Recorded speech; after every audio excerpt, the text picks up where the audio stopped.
అధ్యక్ష 2024-25 ఆర్థిక సంవత్సరానికి గాను మన రాష్ట్ర వార్షిక బడ్జెట్ను మీ అనుమతితో గౌరవ సభ ముందు ఉంచుతున్నాను. అధ్యక్ష, ఈరోజు నేను ప్రవేశపెడుతున్న బడ్జెట్ ప్రతిపాదనల ప్రాముఖ్యత అంకెలకు మించినది. మన రాష్ట్రాన్ని కాపాడాలని అపూర్వమైన తీర్పునిచ్చిన ప్రజల సంకల్పానికి ఇది ప్రతిబింబం. ప్రభుత్వం ఏర్పడిన వెంటనే గత ప్రభుత్వ దుష్పరిపాలన వలన మన రాష్ట్రానికి జరిగిన నష్టాన్ని ప్రజలకు తెలియజేయడం మా ప్రభుత్వ నైతిక కర్తవ్యం. మా ప్రభుత్వం వెలువరించిన 7 శ్వేతపత్రాల ద్వారా ఇది జరిగింది. సమిష్టి అవగాహనకు అవసరమైన అంశాలపై బహిరంగ చర్చను ప్రోత్సహించడం, రాష్ట్ర పునర్నిర్మాణ ప్రక్రియలో మద్దతు కూడగట్టడం వీటి ఉద్దేశం.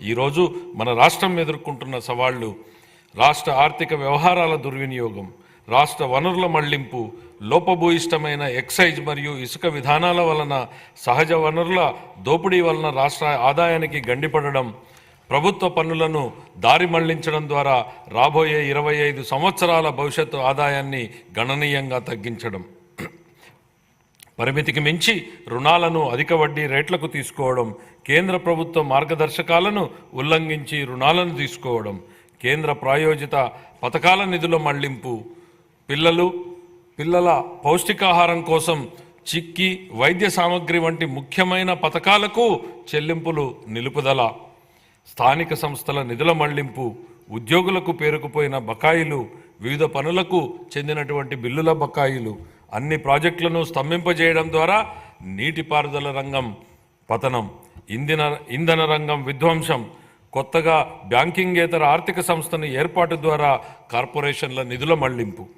పై పేర్కొన్న కారణాల వలన దేశంలో తొలిసారిగా ఆర్థిక గందరగోళ పరిస్థితులు ఎదురయ్యాయి.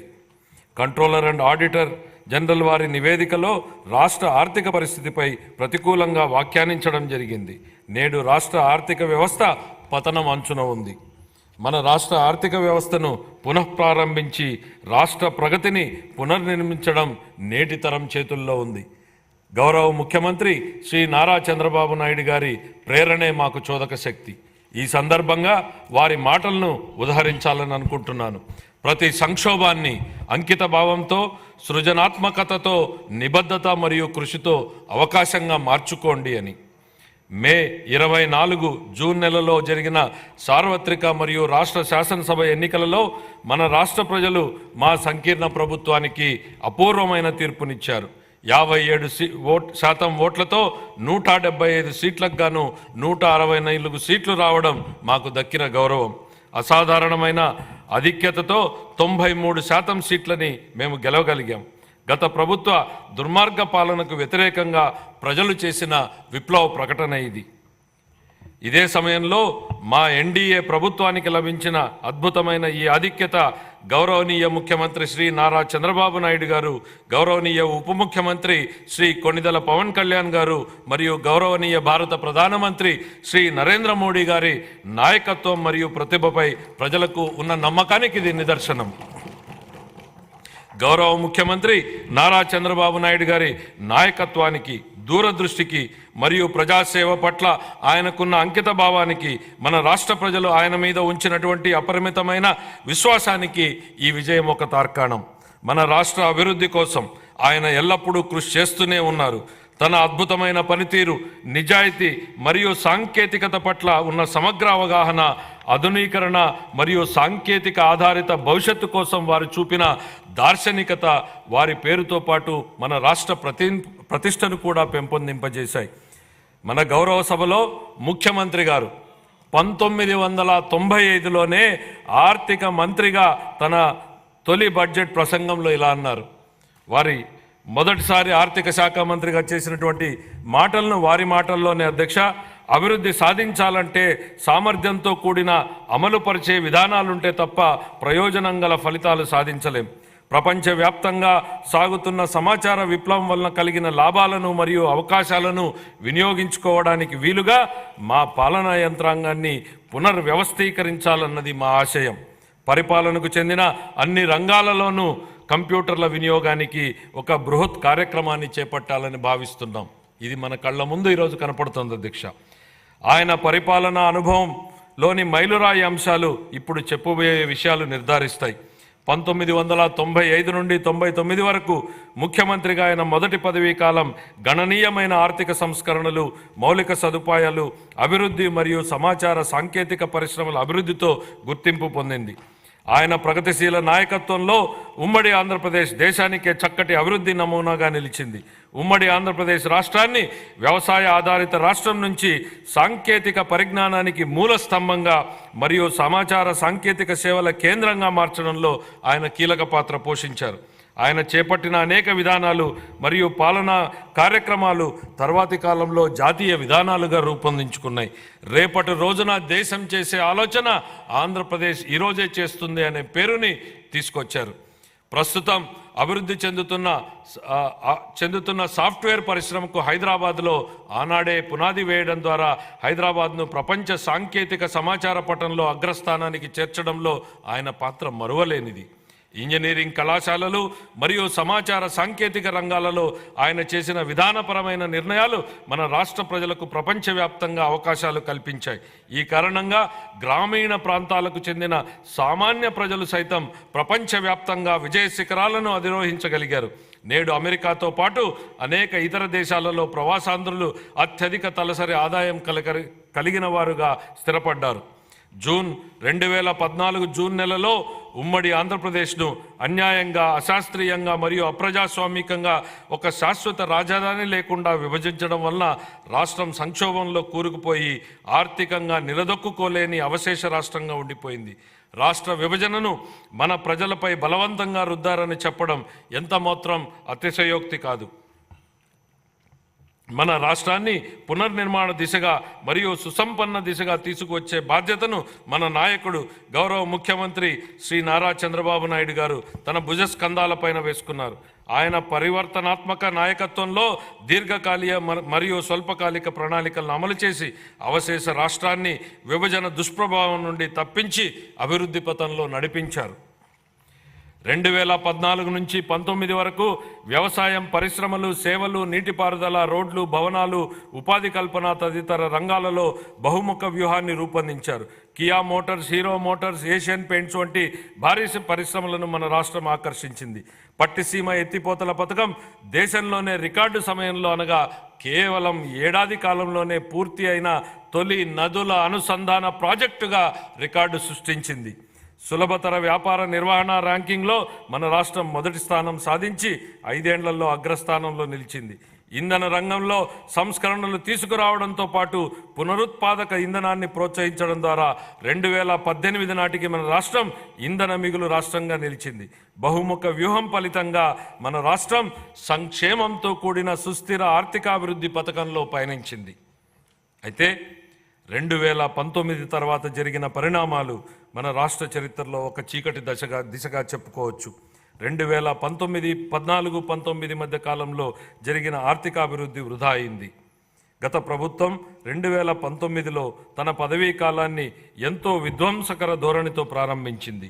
ప్రజావేదికను కూల్చేసింది, విద్యుత్ కొనుగోలు ఒప్పందాలను రద్దు చేసింది, 3 రాజధానుల నమూనాతో ప్రజలను అయోమయానికి గురిచేసింది, పారిశ్రామిక వ్యతిరేక విధానాన్ని అనుసరించింది, పెట్టుబడిదారుల విశ్వాసాన్ని మరియు రాష్ట్ర బ్రాండ్ విలువను దెబ్బతీసింది, నీటిపారుదల రంగాన్ని పూర్తిగా విస్మరించింది, కేంద్ర ప్రభుత్వ అభిప్రాయానికి విరుద్ధంగా కార్యనిర్వాహక సంస్థను మార్చడం ద్వారా పోలవరం ప్రాజెక్టు నిర్మాణాన్ని నిలిపేసింది. ఈ చర్యల వల్ల డయాఫ్రమ్ గోడకు నష్టం కలిగి ప్రాజెక్టు జాప్యానికి దారితీసింది. పన్నులు చెల్లిస్తూ మరియు ఉపాధి కల్పిస్తూ రాష్ట్రాభివృద్ధికి దోహదపడే పరిశ్రమలు మన రాష్ట్రాన్ని వదిలి వెళ్ళిపోయాయి. ఈ చర్యలు పెట్టుబడిదారులను మరియు ప్రపంచ ఆర్థిక సంస్థలను రాష్ట్రంలో స్థిరమైన పెట్టుబడులు పెట్టనివ్వకుండా చేశాయి. ఫలితంగా మన రాష్ట్రం ఆర్థిక పరిస్థితి విచ్ఛిన్నమైంది. ఈ సందర్భంగా కౌటిల్యుడి మాటలను ఒకసారి గుర్తు చేసుకుందాం. సంపదకు మూలం ఆర్థిక కార్యకలాపాలే. అవి లేకపోవడం వనరుల సమీకరణకు ఇబ్బందులు తెచ్చిపెడుతుంది. ఫలవంతమైన ఆర్థిక కార్యకలాపాలు లేకపోతే ప్రస్తుత శ్రేయస్సు మరియు భవిష్యత్ రెండూ నాశనమయ్యే ప్రమాదం ఉంది. ద్రవ్యం చలామణిలో ఉన్నప్పుడే ఆర్థిక వ్యవస్థలో సంపద సృష్టి జరుగుతుంది. ఇది జరగాలంటే ప్రాజెక్టుల అమలు తప్పనిసరి. కానీ గత ప్రభుత్వం ఉత్పాదకత మూలధన వ్యయాన్ని నిలిపివేయడం ద్వారా 2014-19 సంవత్సరాల మధ్య అత్యంత వేగంగా అభివృద్ధి చెందుతున్న రాష్ట్రాలలో ఒకటిగా ఉన్న మన రాష్ట్ర ఆర్థిక వ్యవస్థ 2019-24 సంవత్సరాల మధ్య గడ్డు స్థితికి చేరుకోవడానికి కారణమయ్యింది. గత ప్రభుత్వం రాష్ట్ర వనరుల దుర్వినియోగం మరియు నిధులను పక్కదారి పట్టించడం వంటి చర్యలతో పేలవమైన పాలన చేయడం జరిగింది. కేంద్ర ప్రాయోజిత పథకాలను నిధులను మళ్లించడమే కాక అందుకు సరిపోయే రాష్ట్ర వాటాను కూడా విడుదల చేయలేదు. కార్పొరేషన్ల నిధుల మళ్లింపు, రాష్ట్ర ఆర్థిక వ్యవహారాల దుర్వినియోగం వంటి చర్యలు అధిక రుణభారానికి దారితీశాయి. ప్రభుత్వ ఆస్తులను తాకట్టు పెట్టడం, స్థానిక సంస్థల నిధుల మళ్లింపు వంటి చర్యలకు పాల్పడడంతో పాటు బిల్లుల చెల్లింపు కోసం ప్రభుత్వానికి వ్యతిరేకంగా వాద్యాలు వేయడం వలన గుత్తేదారులకు నమ్మకం లోపించి ప్రభుత్వంపై విశ్వాసం సన్నగిల్లింది. గత ప్రభుత్వం అధికారం నుండి వైదొలిగే నాటికి మన రాష్ట్ర ఆర్థిక వ్యవస్థ పతనమంచున ఉంది. ఉద్యోగులకు గాను 21,980 కోట్ల రూపాయల బకాయిలు, కేంద్ర ప్రాయోజిత పథకాలకు 4,657 కోట్ల రూపాయల బకాయిలతో సహా మొత్తం 1,35,224 కోట్ల రూపాయలు బకాయిలు ఉన్నాయని శ్వేతపత్రంలో ఇప్పటికే పేర్కొన్నాం. ఇవన్నీ గత ప్రభుత్వ దుష్పరిపాలనకు, వైఫల్యానికి నిదర్శనం. 2019-24 సంవత్సరాల మధ్యకాలంలో నెలకొన్న పరిస్థితి చూస్తే మన రాష్ట్రం పటిష్టమైన ఆర్థిక సూత్రాలతో నడిచిందా, లేక వ్యక్తిగత ప్రయోజనాల కోసం లాభాపేక్షతో ఒక ప్రైవేటు సంస్థలాగా నడిచిందా అనే ప్రశ్న ఉత్పన్నమవుతుంది. గత ప్రభుత్వం ప్రజా సంక్షేమాన్ని పక్కన పెట్టి కేవలం ప్రైవేటు లాభం అనే భావనతోనే నడిచింది. సహజ వనరులను కొల్లగొట్టడం, సహజ ఖనిజాల అక్రమ తవ్వకాలతో రాష్ట్ర ఖజానాకు ఆదాయం నష్టం కలిగించడం, వ్యక్తిగత ప్రయోజనాల కోసం ఉద్దేశపూర్వకంగా ఇసుక మరియు ఎక్సైజ్ విధానాలను రూపొందించడం జరిగింది. ఈ చర్యల వలన ఒకవైపు రాష్ట్ర ఆర్థిక వ్యవస్థ క్షీణించగా, మరొక వైపు అధిక పన్నులు మరియు దుష్పరిపాలన కారణంగా ప్రజల కష్టాలు మరింత పెరిగాయి. గత ప్రభుత్వం ప్రజాస్వామిక గొంతులను అణిచివేయడం మరియు ప్రజాస్వామ్య వ్యవస్థలను దెబ్బతీయడం వంటి కక్ష సాధింపు చర్యలకు పాల్పడింది. గత ప్రభుత్వ దుష్పరిపాలనకు వ్యతిరేకంగా వివేకవంతమైన ప్రజాస్వామిక నిర్ణయం తీసుకుని మరొకసారి రాష్ట్ర చరిత్రగతిని సవ్య దిశగా మార్చిన మన రాష్ట్ర ప్రజలకు కృతజ్ఞతలు తెలియజేసుకుంటున్నాం. మన రాష్ట్ర ప్రజలు విఘ్నతతో ఇచ్చిన తీర్పు 2024లో ఎన్డీఏ కూటమి తిరిగి అధికారంలోకి వచ్చేందుకు దోహదపడింది. శ్రీ నారా చంద్రబాబు నాయుడు గారు నేడు రెట్టించిన ఉత్సాహంతో మరియు దృఢ సంకల్పంతో ఉన్నారు. స్వర్ణాంధ్రప్రదేశ్ విజన్కు 2024 సంవత్సరం ఒక మైలురాయి వంటిది. మా ప్రభుత్వం ఎన్ని సవాళ్లు ఎదురైనా ఇచ్చిన హామీలను నెరవేర్చడానికి గౌరవ ముఖ్యమంత్రి గారి నాయకత్వంలో కృషి చేస్తుంది.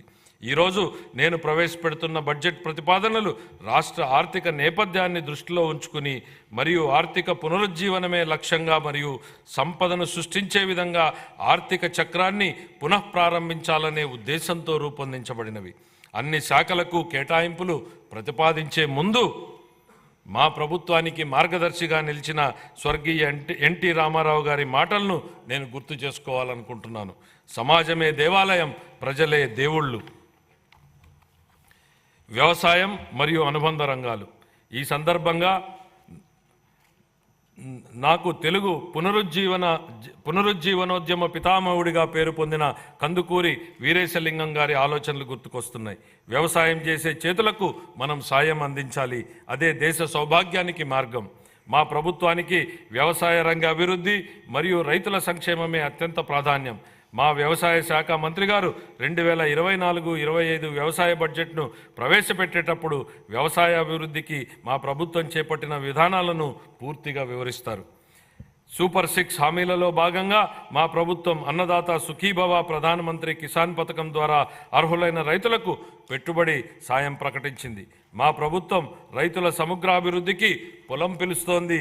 వడ్డీ లేని రుణాలు, భూసార కార్డుల పంపిణీ, వ్యవసాయ పనిముట్ల సరఫరా, భూసార పరీక్షల ప్రయోగశాలలు, పొలంబడి వంటి పథకాలను అమలు చేస్తోంది.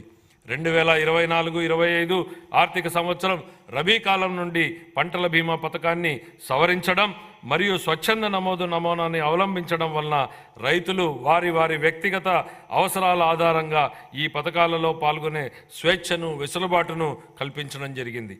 గ్రామీణ ఆర్థిక వ్యవస్థ స్థూల విలువను పెంచడంలో పశుసంవర్ధక రంగం కీలక పాత్ర పోషిస్తుంది. పశు సంపద మరియు కోళ్ల పెంపకం మన రాష్ట్రం దేశంలోనే 2వ స్థానంలో ఉంది. మన రాష్ట్రం గుడ్ల ఉత్పత్తిలో మొదటి స్థానంలోనూ, మాంసం ఉత్పత్తిలో 4వ స్థానంలోనూ, పాల ఉత్పత్తిలో 5వ స్థానంలోనూ ఉంది.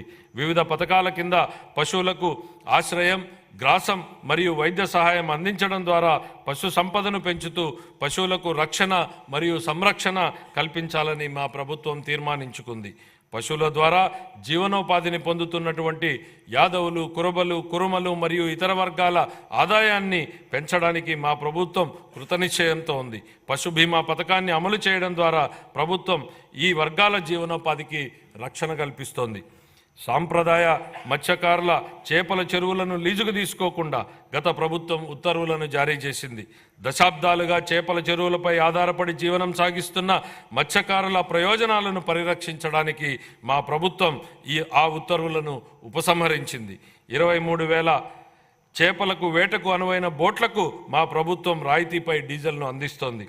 వ్యవసాయ మరియు అనుబంధ రంగాలను ప్రోత్సహించడంలోనూ గ్రామీణ ప్రాంతాల అభివృద్ధిలోనూ సహకార రంగం కీలక పాత్రను పోషించే సామర్థ్యాన్ని కలిగి ఉంది.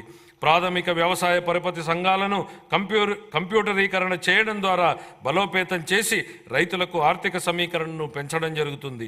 2024-25 ఆర్థిక సంవత్సరంలో వ్యవసాయ మరియు అనుబంధ రంగాలకు 11,855 కోట్ల రూపాయల కేటాయింపును ప్రతిపాదిస్తున్నాను. సంక్షేమం. మన గౌరవ ముఖ్యమంత్రి గారు సంక్షేమం గురించి ఇలా అంటుంటారు: ప్రజలు ఎల్లప్పుడూ సంక్షేమం మరియు అభివృద్ధి, సుపరిపాలనను కోరుకుంటారు. వాటిని అందిస్తున్నంత కాలం ప్రజలు మనతోనే ఉంటారు. సంక్షేమం మరియు అభివృద్ధిని సమతుల్యం చేయాలనే విశ్వాసం 3 దశాబ్దాల కింద 1995లో ఉమ్మడి ఆంధ్రప్రదేశ్ రాష్ట్ర ఆర్థిక మంత్రిగా ఆయన చేసిన తొలి బడ్జెట్ ప్రసంగం నుంచే మనకు స్పష్టమవుతుంది అధ్యక్ష. ఆయన మాటల్లోనే స్థూలంగా చెప్పాలంటే మా ప్రభుత్వ ప్రధాన ఆశయం పేదరిక నిర్మూలన, బడుగుల సంక్షేమమే మా పరమావధి.